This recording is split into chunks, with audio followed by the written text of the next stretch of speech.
Hi, this is John with WTI.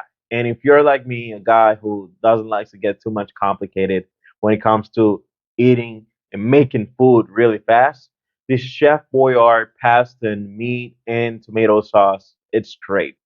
And I'm gonna tell you directly why. Easy, convenient, 3-minute meals. You put this can in the stove, couple of minutes. If you want to add it, so a little bit of salt or any one of your other little things, and done. You don't have to do too much. You want to get a quick, really nice, easy to go meal.